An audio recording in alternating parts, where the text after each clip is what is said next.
अगर मुझे आज्ञा दें तो मैं प्रभु के दरबार में आज एक कुछ पुरानी कुछ नए विचार मैं पढ़ना चाहता हूँ। मेरा मन है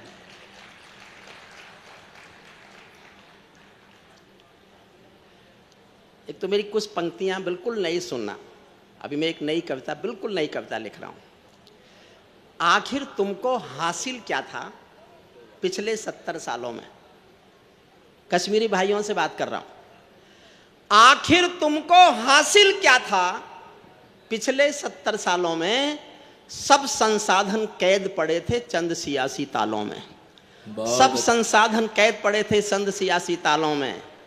कश्मीरी तहजीब जहां में प्यार वफा का वंदन थी।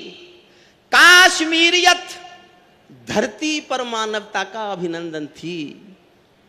काश्मीरियत भारत माँ का, काश्मीरियत धरती पर मानवता का अभिनंदन थी। पत्थर छोड़ो फूल उगाओ आजादी पर गर्व करो। बहुत अच्छी बात। पत्थर छोड़ो फूल उगाओ आजादी पर गर्व करो। हिंदुस्तान को अपना मानो हर मौसम को पर्व करो। कश्मीर के बेटी बेटो, मन मांगता हूं आपको लगे ये इस भावना की बहुत आवश्यकता है। कश्मीर के बेटी बेटो ये अरमान हमारा है। कश्मीर ही नहीं समूचा हिंदुस्तान तुम्हारा है। कश्मीर अच्छा। हमने कश्मीर को साथ नहीं मिलाया, हमने हिंदुस्तान को कश्मीर का हिस्सा बनाया है। आप महसूस करो कि आप हिंदुस्तानी हैं। एक कविता जो पड़ोसी के लिए जरूरत पड़ेगी वो मैं आपको सुना देता हूं। कहीं पढ़ूं तो माफ जी। कुछ कह रहे हैं? नहीं, ताजी ताजी है। देखो भाप दी तक निकल भाप नहीं जो मनवीर को पता चल जाएगा कि ताजी नहीं है। लेकिन इस समय जो मुझे जरूरी कविता लगती है वो मैं सुना। बहुत अच्छी, बहुत अच्छी। केसर घाटी में आतंकी शोर सुनाई देता था। केसर घाटी में आतंकी शोर सुनाई देता था। हिजबुल के हिंसक नारों का जोर सुनाई देता था। मलय समीरा मौसम आदम खोर सुनाई देता था। मलय समीरा मौसम आदम खोर दिखाई देता था। संविधान का डंडा भी कमजोर दिखाई देता था। संविधान का डंडा भी कमजोर दिखाई देता था। लेकिन मौसम बदल रहा है, बहुत बधाई मोदी जी। लेकिन मौसम बदल रहा है, बहुत बधाई मोदी जी। मेरा भारत संभल रहा है, बहुत बधाई मोदी जी। मेरा भारत संभल रहा है, बहुत बधाई मोदी जी। भारत गांधी गौतम का आलोक था। कलिंग विजय से उबा हुआ अशोक था। अब ये जलते हुए पहाड़ों का घर है। बारूदी आकाश हमारे सर पर है। घोर तिमिर में शब्द ज्योति का जलना बहुत जरूरी है। इन कोहराम भरी रातों का ढलना बहुत जरूरी है। घोर तिमिर में शब्द ज्योति का जलना बहुत जरूरी है। मैं युगो बोधी कलमकार का धर्म नहीं बिकने दूंगा। चाहे शीश कलम हो जाए कलम नहीं बिकने दूंगा। इसीलिए केवल अंगार लिए फिरता हूं गीतों में। आंसू से भीगा अखबार लिए फिरता हूं गीतों में। आंसू से भीगा अखबार लिए फिरता हूं। आंसू से भीगा अखबार लिए फिरता हूं गीतों में। ये पाकिस्तानी गालों पर दिल्ली के चांटे होते। आपको लगे एक ही काम करना चाहिए था, गलती कहां हो गई। तो एक पंक्ति पर आपका मन मांगता हूं, देखना चाहता हूं कितने लोग मेरा साथ देते हैं। ये पाकिस्तानी गालों पर दिल्ली के चांटे होते। गर हमने 2 के बदले में 20 शीश काटे होते। गर हमने 2 के बदले में 20 शीश काटे होते। बार बार दुनिया के आगे हम ना शर्मिंदा होते। और हमारे सारे सैनिक सीमा पर जिंदा होते। और हमारे सारे सैनिक सीमा पर जिंदा होते। ये कैसा परिवर्तन था खुददारी के आचरणों में। सेना का सम्मान पड़ा था चरमपंथ के चरणों में। किसका खून नहीं खोलेगा सुन पढ़कर अखबारों में। सिंहों की गर्दन कट गई थी चूहों के दरबारों में। सिंहों की गर्दन कट गई थी चूहों के दरबारों में। बार बार की गद्दारी को भारत क्यों सह जाता है। और अगली पंक्ति आपके दिल में भी वही बात हो जो मैंने लिखी है। बार बार की गद्दारी को भारत क्यों सह जाता है। ज्यादा संयम भी दुनिया में कायरता कहलाता है। बहुत ज्यादा अच्छा है, संयम क्या भी बात है, दुनिया वाह, में वाह। कायरता कहलाता है। ज्यादा संयम भी दुनिया में कायरता कहलाता है। हमने 70 साल खो दिए श्वेत कपोत उड़ाने में, खूनी पंजों के गिद्धों को गायत्री समझाने में। भैंस के आगे बीन बजाना बहुत हो चुका, बंद करो। खुद को बिच्छू से कटवाना बहुत हो चुका, बंद करो। नागफनी पर बेला चंपा कभी नहीं खिलने वाले, पत्थर की आंखों में आंसू कभी नहीं मिलने वाले। पत्थर की आंखों में आंसू कभी बहुत नहीं अच्छा। मिलने वाले। बंदूकों की गोली का उत्तर सद्भाव नहीं होता, हत्यारों के लिए हिंसा का प्रस्ताव नहीं होता। कोई विषधर कभी शांति के बीज नहीं बो सकता है, और भेड़िया शाकाहारी कभी नहीं हो सकता है। और भेड़िया शाकाहारी कभी नहीं हो सकता है। और भेड़िया शाकाहारी कभी नहीं हो सकता है। हिजबुल लश्कर जो हत्यारी टोली हैं, हिजबुल लश्कर जो हत्यारी टोली हैं, साजिश की षड्यंत्रों की हम जोली हैं। जब तक इनका काम तमाम नहीं होगा, जब तक इनका काम तमाम नहीं होगा, उग्रवाद से युद्ध विराम नहीं होगा। उग्रवाद से युद्ध विराम नहीं होगा। मैं चंदर बरदाई ललकार लिए फिरता हूँ गीतों में, आंसू से भीगा अखबार लिए फिरता हूँ गीतों में, आंसू से। था क्या, होता क्या रहा। 70 साल की भारत पाकिस्तान की कहानी सुनो। मैं भारत के एक भी व्यक्ति के खिलाफ कभी भी नहीं बोलता जब तक सिद्ध ना हो जाए कि वो देशद्रोही है, चाहे हिंदू हो, मुस्लिम हो, सिख हो, ईसाई हो। वो मेरा निशाना है। इस देश की जनता मेरा निशाना नहीं है। कश्मीर की जनता को निशाना मैंने कभी नहीं बनाया। वो गद्दार लोग जो विदेशी पैसे पर इस देश की अस्मत से खेल रहे थे, मेरा निशाना वो है, चाहे मुसलमान हो, चाहे हिंदू हो, चाहे सिख हो, चाहे ईसाई हो। सुनिएगा आप मैं जो कहना चाहता हूं। बहुत अच्छी बात है, क्या बात पीपल है। छाया मांग रहा था यूं की करके पेड़ों से। मैं गांव का आदमी हूं, देहात में रहता हूं। 135 करोड़ का नेता, हमने क्या क्या नहीं किया। बिना बुलाए घर गए चाय पीने, इसके बावजूद भी आपका यह व्यवहार। मैं गांव की उपमा दे रहा हूं, कैसा लगा मुझे। मैं गुस्सा हुआ था मोदी जी से इस बात पर कि आप क्यों गए उसके यहां बिना बुलाए। तो उन्होंने तो कहा मैं तो कोशिश कर रहा था शांति आ जाएगी, मैं कल ले आए। लेकिन कैसा लगा मुझे। पीपल छाया मांग रहा था यूं की करके पेड़ों से, जैसे कोई शेर सुरक्षा मांग रहा हो भेड़ों से।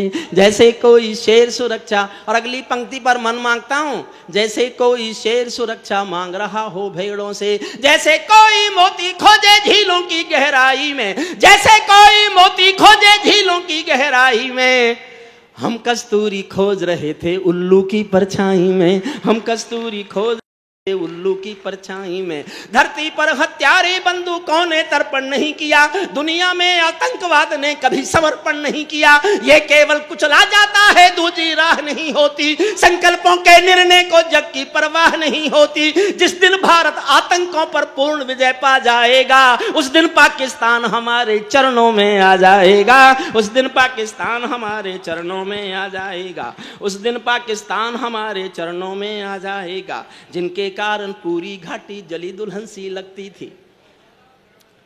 फिर बधाई देता हूं, मैंने जीवन भर सरकारों के समर्थन में कभी कुछ लिखा नहीं, लेकिन इस सरकार ने मुझे मजबूर किया कि मैं सरकार को सैल्यूट करूं, देश के प्रधान को सैल्यूट करूं, देश के गृह मंत्री को सैल्यूट करूं।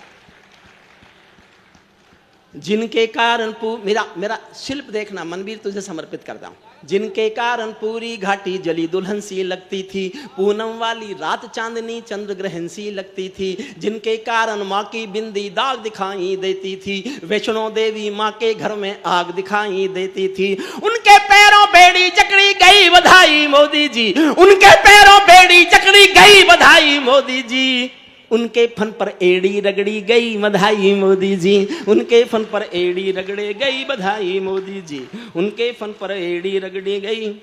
जो घाटी में घिरे खड़े हैं हत्यारों की टोली में, जो घाटी में खड़े हुए हैं हत्यारों की ठोली में, खूनी छींटे छिड़क रहे हैं आंगन द्वार रंगोली में, जो पैरों से रौंद रहे थे भारत की तस्वीरों को, गाली देते थे गालिब को तुलसी मीर कबीरों को, जिन लोगों ने कभी तिरंगे का सम्मान नहीं सीखा, अपनी जननी जन्मभूमि का गौरव गान नहीं सीखा, जिन लोगों का पाप खुदा भी माफ नहीं कर सकता है, जिनका दामन सात समंदर साफ नहीं कर सकता है, जो दुश्मन के हित के पहरेदार बताए जाते हैं, जो 100 लाशों के जिम्मेदार बताए जाते हैं। भारत माता का बंटवारा है जिनकी अभिलाषा में, वे समझेंगे अर्जुन के गांडीव धर्म की भाषा में, शेष उसी दिन सभी तिरंगे के रंग में रंग जाएंगे। समर्थन मांगता हूं, देखना चाहता हूं मेरा हौसला कितना बढ़ाते हो। शेष उसी दिन सभी तिरंगे के रंग में रंग जाएंगे, जिस दिन 100 गद्दार वतन के सूली पर टंग जाएंगे, जिस दिन 100 गद्दार वतन के सूली पर टंग। हर संकट का हल मत पूछो आसमान के, अंतिम छंद पढ़ रहा हूं सुनना। हर संकट का हल मत पूछो आसमान के तारों से, सूरज किरणें कब लेता है नभ के चांद सितारों से, पंचाली के चीर हरण पर जो चुप पाए जाते हैं, इतिहासों के पन्नों में वो सब कायर कहलाते हैं, इतिहासों के पन्नों में वो सब कायर कहलाते हैं। ये युद्धों का परम सत्य। अब थोड़े पढ़े लिखों जैसा बोल रहा हूं 2 लाइन, मैं थोड़ा पढ़ा लिखा हूं भी, और इन सबसे ज्यादा तो हूं ही कम से कम। बीए किया। अब गजेंद्र तुम मेरी डिग्री भी नहीं बोल सकते तो मैं क्या कर सकता हूं। ये मैं हंसी में नहीं कह रहा, मैंने आज से 30 साल पहले LLD की थी, गजेंद्र को बोलनी भी नहीं आती। मैंने LLD की कानून की आखिरी पढ़ाई है, जिसके बाद दुनिया में कानून की कोई पढ़ाई नहीं है। तो मैंने मुझसे पूछा क्या किया भाई साहब, मैंने कहा LLD कर ली। तो मुझसे एकदम तुरंत छुटते बोला आप B.Ed नहीं कर सकते थे। मुझे उस दिन पता चला कि ये बिहार का टॉपर रहा है। मनबीर 2nd पोजीशन थी। होते तो बिहार में टॉपर ही हैं, पर बीच बीच में कोई आके फंस जाता है। वो मनबीर फंस गया था दोस्तों। अंतिम पंक्तियां सुन लेना साहब, और अंतिम 2 लाइन मैंने बहुत मन से लिखी हैं, मैं चाहूंगा कि आप उनको अपना मेरे नाम के साथ ले जाना। हर संकट का हल मत पूछो आसमान के तारों से, सूरज किरणें कब लेता है नभ के चांद सितारों से, पंचाली के चीर हरण पर जो चुप पाए जाते हैं, इतिहासों के पन्नों में वो सब। आज्ञा दें तो मैं ये खत्म कर रहा हूँ आधी मिनट में। एक 4 मिनट की करगिल के शहीदों पर मेरी कविता है, गजेंद्र भाई की आज्ञा हो तो मैं वो सुना के जाना था। 4 मिनट की कविता है, कुल 4 मिनट की, ये मैं समाप्त कर लूँ उसका। ताली बजाओ ताली, ऐसे खामोश बैठोगे तो यहीं बंद कर देंगे। नहीं, बहुत बहुत मन से सुन रहे हैं, इतनी तालियां बजा रहे हैं, इतने मन से। मैंने तो सोचा था कि गजेंद्र पहले जैसा इतिहास आज फिर दोहरा जाएगा। मैं गजेंद्र के कई प्रोग्रामों में बिना कविता पढ़े पैसे ले गया, क्योंकि जो समय सीमा होती है तब तक उसके इसके कभी खत्म ही नहीं होते। मेरा नंबर आने तक पुलिस आ जाती है। अब आपने कैसे रोकी मैं नहीं जानता। समय नहीं करो, सोता भी तैयार है और हम भी तैयार हैं, आपको पढ़ो आप तो। नहीं तो मैं आज भी ये उम्मीद कर रहा था कि मैंने गजेंद्र से कहा था कि आज भी शायद ऐसा होगा, लेकिन सचमुच में सैल्यूट करता हूँ आप जिस मन से सुन रहे हैं। कविता सुनने का मन होता है, कविता सुनने की भीड़ की कोई सीमा नहीं होती। हर संकट का हल मत पूछो आसमान के तारों से, सूरज किरणें कब लेता है नभ के चांद सितारों से, पंचाली के चीर हरण पर जो चुप पाए जाते हैं, इतिहासों के पन्नों। ध्यान से सुनना 4 पंक्तियां। ये युद्धों का परम सत्य है पूरा जगत जानता है, ज्ञान दे रहा हूं। ये युद्धों का परम सत्य है पूरा जगत जानता है, लोहा और लहू जब लड़ते हैं तो लहू हारता है, जो खूनी दंशों को सहने वाला राजवंश होगा, या तो महामूर्ख होगा या कोई परमहंस होगा, या तो महामूर्ख होगा या कोई परमहंस होगा, या तो महामूर्ख होगा या कोई परमहंस होगा, और कोई या तो महामूर्ख होगा या कोई परमहंस होगा। धरती अंबर और समंदर को ये भाषा समझा दो, भारत एक अखंड राष्ट्र है, सवा अरब की ताकत है, कोई हम पर आंख उठा ले किसकी भला हिमाकत है। धरती अंबर और समंदर को ये भाषा समझा दो, दुनिया के हर पंच सिकंदर को ये भाषा समझा दो। अब खंडित भारत माँ की तस्वीर नहीं होने वाली, कश्मीर किसी के अब्बा की जागीर नहीं होने वाली, कश्मीर किसी के अब्बा की जागीर नहीं होने वाली। बढ़ते बढ़ते कोई फोड़ा जब नासूरी होता है, ये पड़ोसी की तरफ इशारा कर रहा हूं, मेरा साथ देना। बढ़ते बढ़ते कोई फोड़ा जब नासूरी होता है, उस फोड़े में चीरा लगना बहुत जरूरी होता है। समझे आप? बधाई आपको देना चाहता हूं, अगली बात भी समझेंगे। उस फोड़े में चीरा लगना बहुत जरूरी होता है। अर्ध सदी की सब भूलों का समाधान हो जाने दो, अर्ध सदी की सब भूलों का समाधान हो जाने दो। सब समझौते मरे पड़े हैं, पिंडदान हो जाने दो। पर्वत को बाजू में तोलो, शोले भरो निगाहों में। आंसू की पूजा मत करना बलिदानों की राहों में। तुम भी सीमा रेखा तोड़ो, आगे बढ़ जयनाद करो। 48 में खोया था जो कश्मीर आजाद करो, 48 में खोया था जो कश्मीर आजाद करो।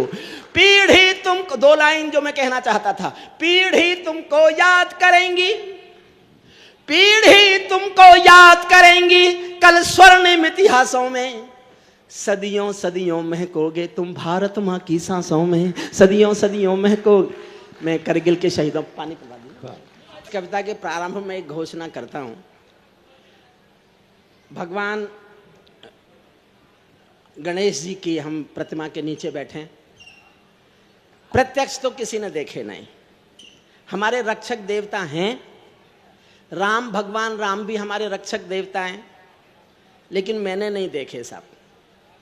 भगवान कृष्ण भी हमारे रक्षक देवता हैं, लेकिन मैंने नहीं देखे साहब। भैया बैठ जाइए प्लीज, प्लीज बैठ। ये भगवान जो हमारे रक्षक हैं मैंने नहीं देखे।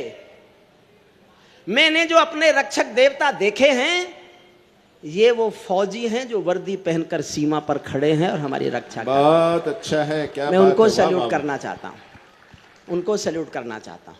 और एक निवेदन करके जाना चाहता हूँ भगवान गणेश जी की मूर्ति के सामने। मेरा एक अनुरोध है सबसे, मैं जहाँ जब भी ये कविता पढ़ता हूँ मैं लोगों से कहता हूँ, आप सब जब कहीं किसी रेलवे स्टेशन पर, बस अड्डे पर, हवाई अड्डे पर किसी भी सैनिक को वर्दी में जाते हुए देखें तो खड़े होकर ताली बजाकर उसका सम्मान कीजिए। उसके लगे पूरा देश उसके साथ खड़ा हुआ है, पूरा देश उसके साथ। मेरठ में जहाँ रहता हूँ वहाँ एक कैप्टन मनोज तलवार का पार्थिव शरीर करगिल युद्ध में शहीद हुए थे, वो आया था। वो मेरे कॉलेज के विद्यार्थी थे, तो मैंने वो उनकी अंतिम शव यात्रा देखी थी। बहुत पीछे से बहुत भीड़ थी, मैं आगे जा नहीं पाया, अंतिम दर्शन भी मैं नहीं कर पाया। भीड़ में पीछे खड़े होकर भीगी आंखों से एक मैंने छोटी सी कविता लिखी। 4 मिनट की कविता है, मन से सुन लीजिए। मेरे पास कविता के नाम पर इससे अच्छा कहने के लिए कुछ नहीं है। मैं जोश में कुछ ऊपर, गला ऊपर चला गया, मेरा थोड़ा सा गला बैठ गया है, जो कल तक ठीक हो जाएगा। मैं केशव का 5 जन्म भी गहन मौन में खोया हूं।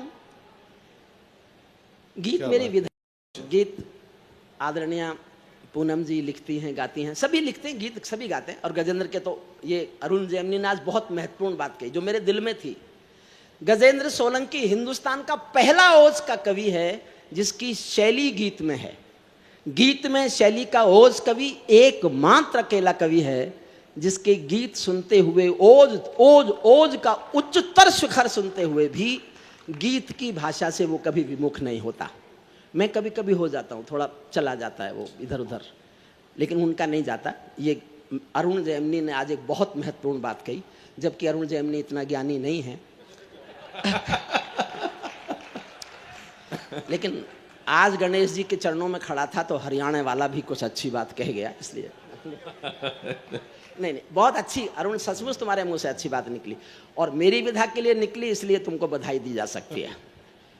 मैं केशव का 5 जन्म भी गहन मौन में खोया हूं, उन बेटों की याद कहाँ, गले पर जा मत जाना, केवल भावना को सुन लेना। मैं केशव का 5 जन्म भी गहन मौन में खोया हूँ, उन बेटों की याद कहानी लिखते लिखते रोया हूँ। जिस माथे की कुमकुम बिंदी वापस लौट नहीं पाई, जिस माथे की कुमकुम बिंदी वापस लौट नहीं पाई, चुटकी झुमके पायल ले गई कुर्बानी की यमराई। कुछ बहनों की राखी जल गई है बर्फीली घाटी में, वेदी के गठबंधन मिल गए हैं करगिल की माटी में। पर्वत पर कितने सिंदूरी सपने दफन हुए होंगे, 20 बसंतों के मधुमासी जीवन हवन हुए होंगे। टूटी चूड़ी धुला महावर, रूठा कंगन हाथों का, कोई मोल नहीं दे सकता बासंती जज्बातों का। टूटी चूड़ी धुला महावर, टूटी चूड़ी धुला महावर, रूठा कंगन हाथों का, कोई मोल नहीं दे सकता बासंती जज्बातों का। जो पहले पहले चुंबन के बाद लाम पर चला गया,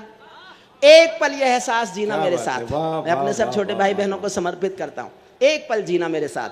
जो पहले पहले चुंबन के बाद लाम पर चला गया, नई दुल्हन की से छोड़कर युद्ध काम पर चला गया, उसको भी मीठी नींदों की करवट याद रही होगी, उसको भी मीठी नींदों की करवट याद रही होगी। खुशबू, उसको भी मीठी नींदों की करवट याद रही होगी। खुशबू में भीगी सेजों की सलवट याद रही होगी, खुशबू में भीगी सेजों की सलवट याद रही होगी। उन आंखों के दो बूंदों से सातों सागर हारे हैं। मैंने जीवन में इससे अच्छा कुछ नहीं लिखा साहब। मैं अपने छोटे भाइयों के सामने कहता हूं, ये मेरा सूक्ष्म अहंकार नहीं है, मैंने जीवन में केवल एक पंक्ति अच्छी लिखी है। मैं आज भी एक ही लाइन का कवि हूं, एक पंक्ति का कवि मानता हूं खुद को। मुझे दुआएं दे देना जी भर कर तालियों से, मुझे प्यार दे देना, मैंने एक पंक्ति ऐसी और लिख ली तो महसूस करूंगा मैं कवि हो गया हूं। मैं अपने जीवन की सबसे अच्छी पंक्ति भगवान के दरबार में प्रस्तुत करता हूं, सुनिएगा।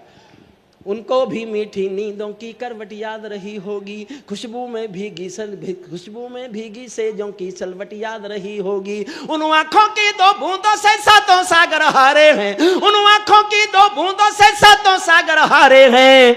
जब मेहंदी वाले हाथों ने मंगलसूत्र उतारे हैं, जब मेहंदी वाले हाथ, उन आंखों की दो बूंदों से सातों सागर हारे हैं। जब मेहंदी वाले हाथों ने मंगलसूत्र उतारे हैं, गीली मेहंदी रोई होगी छुपके घर के कोने में। एक छोटी सी सत्य घटना सुनो। मैं जानता हूं, मेरे कॉलेज के एक विद्यार्थी थी लड़की, एक फौजी से प्यार करती थी। ना लड़की ने घर वालों को बताया और ना फौजी ने घर वालों को बताया। दोनों मेरे विद्यार्थी थे तो 2 महीनों की बात जानता था, और ये तय था कि वो इस बार जब फौजी छुट्टी आएगा तो मैं बीच में पढ़ूंगा और उन दोनों के घर वालों से बात की जाएगी। लड़की के घर वालों को नहीं पता, लड़के के घर वालों को नहीं पता। लड़की एक दिन किसी त्योहार पर अपने प्रेमी के नाम की मेहंदी रचाती है और उसी दिन खबर आती है कि फौजी शहीद हो गया। उस पल को जीना मेरे साथ। गीली मेहंदी रोई होगी छुपके घर के कोने में, ताजा काजल छूटा होगा चुपके चुपके रोने में। जब बेटे की अर्थी आई होगी सुने आंगन में, शायद दूध उतरवाया हो बूढ़ी माँ के दामन में, शायद दूध उतरवाया हो बूढ़ी माँ के दामन में। वो विधवा पूरी दुनिया का बोझा सर ले सकती है। पूरे संसार के किसी भी मुल्क के किसी भी मजहब में स्त्री अर्थी को कंधा नहीं देती, नहीं देती। एक भरतपुर के पास गांव अजान है, वहां का एक बेटा शहीद हुआ, वीरेंद्र सिंह। कल्पना नहीं है, सत्य घटना है। पहली बार, उसके बाद तो बहुत घटनाएं हो गई, लेकिन पहली बार पूरे संसार में वीरेंद्र सिंह की पत्नी ने गांव वालों की मर्जी के खिलाफ, सेना के अफसरों की मर्जी के खिलाफ अपने पति की अर्थी को शमशान घाट तक कंधा दिया, शादी के दिन के कपड़े पहनकर। मैंने एक लाइन लिखी, जो दुनिया में घटना पहली बार घटे वो तो एक महाकाव्य होती है, कोई क्या लिखेगा उस पर, फिर भी मैंने एक पंक्ति लिखी, उसको प्यार से सुन लेना। वो विधवा पूरी दुनिया का बोझा सर ले सकती है, वो विधवा पूरी दुनिया का बोझा सर ले सकती है, जो अपने पति की अर्थी को भी कंधा दे सकती है, जो अपने पति की अर्थी को भी कंधा दे सकती है। मैं ऐसी हर देवी के चरणों में सी झुकाता हूँ, इसीलिए मैं कविता को हथियार बना कर गाता हूँ, इसीलिए मैं कविता को हथियार बना कर गाता हूँ। जिन बेटों ने पर्वत काटे हैं अपने नाखूनों से, सैनिक के शौर्य पर बोलता हूं, केवल 6 पंक्ति सुनना। जिन बेटों ने पर्वत काटे हैं अपने नाखूनों से, उनकी कोई मांग नहीं है दिल्ली के कानूनों से। जो सैनिक सीमा रेखा पर ध्रुव तारा बन जाता है, उस कुर्बानी के दीपक से सूरज भी शर्माता है। गरम दहानों पर तोपों के जो सीने अड़ जाते हैं, उनकी गाथा लिखने को अंबर छोटे पड़ जाते हैं। उनके लिए हिमालय कंधा देने को झुक जाता है, कुछ पल को सागर की लहरों का गर्जन रुक जाता है। उस सैनिक के शव का दर्शन तीर्थ जैसा होता है, चित्र शहीदों का मंदिर की मूरत जैसा होता है। चित्र अंतिम पंक्तियां पढ़ता हूं। क्या ये देश उन्हीं का है जो सीमा पर मर जाते हैं? क्या बात है, अच्छा है, अच्छा है, वाह वाह वाह वाह। मन से सुन लेना साहब, 4 लाइन और बस। मेरे छोटे भाई गजेंद्र कोविंद और मनबीर मधुर दोनों ओज के कल के सूरज हैं वो, मैं तो डूबता सूरज हूं। जिस एज ग्रुप में आ गया, बहुत इस समय की जो पीढ़ी है वो इतना ही जीती है बस। लेकिन सौंपता हूं उनको ये ध्वजा और मेरा मन सुनिएगा। क्या ये देश उन्हीं का है जो सीमा पर मर जाते हैं, अपना खून बहाकर टीका सरहद पर कर जाते हैं। ऐसा युद्ध वतन की खातिर सबको लड़ना पड़ता है, संकट की घड़ियों में सबको सैनिक बनना पड़ता है। जो भी कौम वतन की खातिर मरने को तैयार नहीं, उसकी संतति को आजादी जीने का तैयार नहीं, उसकी संतति को आजादी जीने का अधिकार नहीं। सैनिक अपने प्राण गंवा कर देश बड़ा कर जाते हैं। मैंने राजनीति के लिए सबसे कठोर पंक्ति लिखी है, इससे कठोर पंक्ति मैंने राजनीति के लिए कुछ नहीं लिखी। आप में से कोई लोग राजनीति के लोग हों, लेकिन मैं पढ़ा लिखा हूं, मैंने इतनी चालाकी से लिखी है कि नेताओं की समझ में आए ही नहीं, और आए भी तो समझ में इतनी देर में आए जितनी देर में मैं निकल लूं। सोचना मैं अंतिम पंक्तियां पढ़ रहा हूं 4। बहुत अच्छा प्रणाम करता हूं, अभिवादन करता हूं। आदरणीय बिंदल साहब से शायद मेरी बात हुई थी, और सबको बहुत बहुत प्रणाम। आप जितनी देर तक बैठे, मैं समझता हूँ 12 बजे के बाद ये बैठना सब वही ओवर टाइम है, जैसे कभी कभी बहुत मजबूरी में करना पड़ता है। सुनिएगा, सैनिक मैंने कितनी चालाकी से कितनी कठोर बात कही है, बस ये कह के प्रणाम करता हूं। सैनिक अपने प्राण गंवा कर देश बड़ा कर जाते हैं, सैनिक अपने प्राण गंवा कर देश बड़ा कर जाते हैं। बलिदानों की बुनियादों पर राष्ट्र खड़ा कर जाते हैं। जिनको भी माँ के बेटों से प्यार नहीं होगा, जिनको भी भारत माँ के बेटों से प्यार नहीं होगा, उन्हें तिरंगे को लहराने का अधिकार नहीं होगा। उन्हें बहुत बहुत धन्यवाद।